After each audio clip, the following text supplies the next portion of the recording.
Hey friends, இந்த வீடியோவில் நம்ம சூப்பரான ஒரு தகவல் பற்றி பார்க்க போகிறோம். மக்கள் எல்லாரும் கண்டிப்பாக தெரிஞ்சிக்க வேண்டிய ஒரு இன்ஃபர்மேஷன். அதாவது நம்மளுடைய சொந்த நிலத்தில் ஒரு டிஎன்இபி எலக்ட்ரிக்கல் போல் கம்பம் நட்டுருக்குறாங்க. அது ரொம்ப வருஷம் முன்னாடியே வச்சுருக்குறாங்க. அந்த கம்பம் உங்களுக்கு ஏதோ ஒரு விதத்தில் இடையூறு கொடுக்குது. ஸோ அந்த கம்பத்தை நீங்கள் வேறு ஒரு லொக்கேஷனுக்கு மாற்றி வைக்கணும் அப்படின்னு சொல்கிறீங்க. ஷிஃப்டிங் ஆஃப் போல் அப்படின்னு சொல்லுவாங்க. ஸோ இதுக்காக நம்ம டிஎன்இபி ஆஃபீஸ் போகும்போது இந்த மாதிரி கம்பம் எங்களுக்கு ரொம்ப இடைஞ்சலாக இருக்குது, வீட்டு பக்கத்துலேயே இருக்குது, இல்லை விவசாய நிலத்தில் ரொம்ப இடைஞ்சல் கொடுக்குது. ஸோ அதனால் அது எங்களுக்கு கொஞ்சம் தள்ளி வச்சு கொடுங்க, தள்ளி நட்டு கொடுங்க அப்படின்னு சொல்லி நம்ம டிஎன்இபியில் கேட்கும்போது அவங்க தரப்புலேருந்து என்ன சொல்கிறாங்கன்னா, ஓகே நாங்கள் பண்ணித்தரோம், ஆனால் அதுக்குண்டான சார்ஜஸ் எல்லாமே டிசிடபிள்யூ அப்படின்னு சொல்லுவாங்க. டிசிடபிள்யூ அப்ளிகேஷன் போட்டு அதுக்குண்டான கட்டணம் எல்லாமே நீங்கள் செலுத்துங்க, அதுக்கப்புறம் நாங்கள் அந்த கம்பத்தை இடமாற்றம் பண்ணித்தரோம் அப்படின்னு சொல்லி இதான் டிஎன்இபியில் சொல்லிகிட்டு இருக்காங்க. ஸோ இதுக்கு அகெயின்ஸ்டாக நிறையா வழக்கு தொடர்ந்துருக்குறாங்க. அந்த வழக்கினுடைய ஒரு தீர்ப்பு கடந்த நவம்பர் 2024 அன்றைக்கி வெளியிட்டிருக்கிறாங்க. ஸோ அதை பற்றின தகவல் தான் இந்த வீடியோவில் பார்க்க போகிறோம்.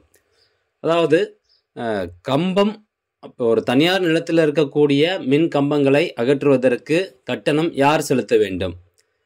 கன்சியூமர் வாடிக்கையாளரா அல்லது டிஎன்இபியை அதுக்குண்டான செலவுகளை பார்த்துக்கணுமா அப்படிங்கிற ஒரு அருமையான ஒரு தீர்ப்பு இதில் கொடுத்துருக்குது.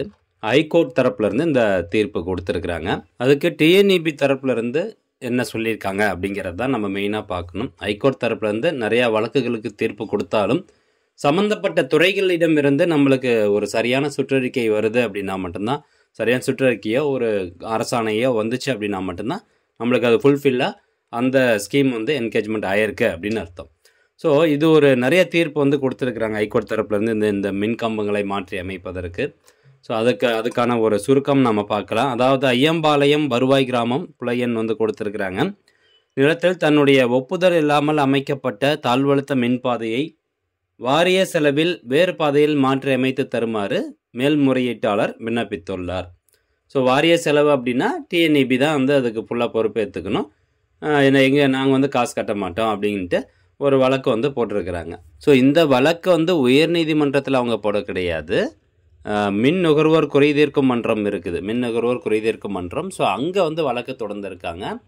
அவங்க வழக்கு தொடரும்போது ஒரு சில உயர்நீதிமன்றத்தினுடைய தீர்ப்பை அட்டாச் பண்ணியிருக்கிறாங்க.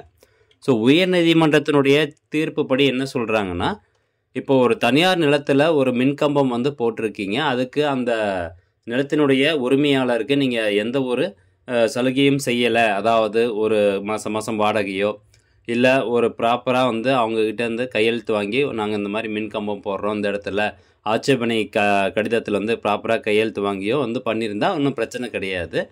எதுவுமே இல்லாமல் ஜஸ்ட்டு நீங்கள் போல் போட்டிங்க, ரொம்ப வருஷத்துக்கு முன்னாடி போல் போட்டிங்க, ஆட்சேபனை கடிதத்துலேயும் நீங்கள் கையெழுத்து வாங்கலை, ஸோ அவங்களுக்கு பணமும் எதுவுமே கொடுக்கலை அப்படிங்கிற பட்சத்தில் அந்த தனியார் நிலத்தில் இருக்கக்கூடிய அந்த மின் வாரிய கம்பமானது அந்த நிலத்தினுடைய உரிமையாளர் இன்கேஸ் மாற்ற சொல்கிறாரு அப்படின்னா கட்டணம் எதுவும் நிலத்தினுடைய உரிமையாளர்கிட்ட இருந்து வாங்காமல் மின் வாரியமே அதுக்குண்டான செலவை பொறுப்பேற்றுக்கிட்டு அந்த மின்கம்பத்தை அகற்றணும் அல்லது அந்த மின்கம்பத்தை மாற்றி வேறொரு இடத்துல வைக்கணும் அப்படிங்கிறது தான் உயர்நீதிமன்றத்தினுடைய தீர்ப்பாக இருக்குது. ஸோ இங்கே ஒரு தீர்ப்பை நான் படித்து காமிக்கிறேன். அதாவது மேல்முறையீட்டாளர் இந்திய தொலைத்தொடர்பு சட்டம் 1885 பிரிவு 10 படியும் மற்றும் மின்சார சட்டம் 2003 பிரிவு 164 படியும் மின் கம்பமோ அல்லது மின் பாதையையோ எந்த ஒரு நிலத்திலும் அமைப்பதற்கு அதிகாரம் கொடுக்கப்பட்டுள்ளது.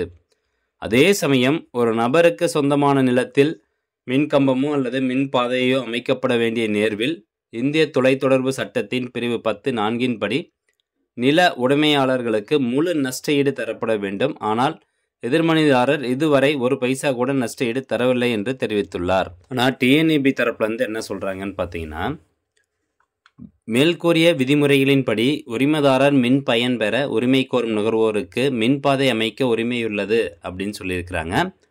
அது மட்டும் இல்லாமல் இங்கே பாருங்கள், மேற்கூறிய மின்சார சட்டம் 68(2)(a) படி ஒரு தனி நபருக்கு மின்சாரம் வழங்கும் நேர்வில் 11 kVக்குள் இருக்கும் பட்சத்தில் அரசாங்கத்திடமிருந்து அனுமதி பெற வேண்டிய அவசியம் கிடையாது அப்படின்னு சொல்லியிருக்கிறாங்க.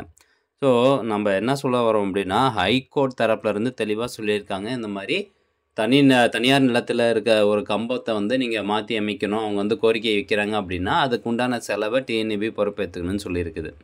ஆனால் டிஎன்இபி தரப்புலேருந்து என்ன சொல்கிறாங்க அப்படின்னு பார்த்தீங்கன்னா, நிறையா அந்த டிஎன்இபியினுடைய மன்றத்தில் வந்து வழக்கு போட்டாலும் அந்த மன்றம் சார்பாக என்ன சொல்லப்படுது அப்படின்னா, இந்த மாதிரி தனியார் நிலத்தில் இருக்கக்கூடிய மின்கம்பங்களை ஷிஃப்ட் பண்ணணும் அப்படின்னா, மாற்றி அமைக்கணும், இடத்த மாற்றி வைக்கணும் அப்படின்னா அதுக்கு வந்து முழு பொறுப்பு அந்த நிலத்தினுடைய உரிமைதாரர் தான், டிசிடபிள்யூ அப்ளிகேஷன் மூலமாக தான் ப்ராசஸ் பண்ணணும் அப்படின்னு சொல்லி இப்போ வரைக்கும் சொல்லிகிட்டு இருக்காங்க. பட் ஹைகோர்ட் தரப்புலேருந்து அந்த மாதிரி ஒரு தீர்ப்பு கொடுத்துருந்தாலும் இன்னும் டிஎன்இபி தரப்புலேருந்து அஃபிஷியலாக எந்த ஒரு அறிவிப்பும் வர கிடையாது. ஸோ இது வரைக்கும் பார்த்தீங்கன்னா இப்போ வரைக்குமே நடைமுறை என்ன அப்படின்னு கேட்டிங்கன்னா, டிசிடபிள்யூ அப்ளிகேஷன் மூலமாக நம்ம ப்ராசஸ் பண்ணணும். டிஎன்இபி தரப்புலேருந்து அதுக்கு இடம் மாற்றி அமைக்கிறதுக்கு எவ்வளோ அமௌண்ட் சார்ஜஸ் வருமோ அது சொல்லுவாங்க. அதை நம்ம கட்டினா மட்டும்தான் நம்ம வந்து அந்த கம்பத்தை இடம் மாற்றி வைக்க முடியும். ஸோ அதாவது இதில் சொல்லப்பட்டிருக்குது, மேற்கூறிய பத்திகளில் உள்ள தீர்வின்படி மேல்முறையீட்டாளர் 35 வருடங்களுக்கு முன்பே அமைக்கப்பட்ட உயரழுத்த மின்பாதை மற்றும் தாழ்வழுத்த மின்பாதையானது விவசாயம் செய்ய எந்த விதமான இடையூறின்றி நிறுவப்பட்ட நிலையில் மாற்ற விரும்பினால் தமிழ்நாடு மின் பகிர்மான விதிமுறைகளின்படி மின்பாதையை மாற்றி அமைப்பதற்கு ஆகும் உரிய தொகையை செலுத்தும் பட்சத்தில் மின்பாதையை தொழில்நுட்ப சாத்தியக்கூறுகளின் அடிப்படையில் மாற்றி அமைக்க எதிர்மனுதாரருக்கு உத்தரவிடப்படுகிறது.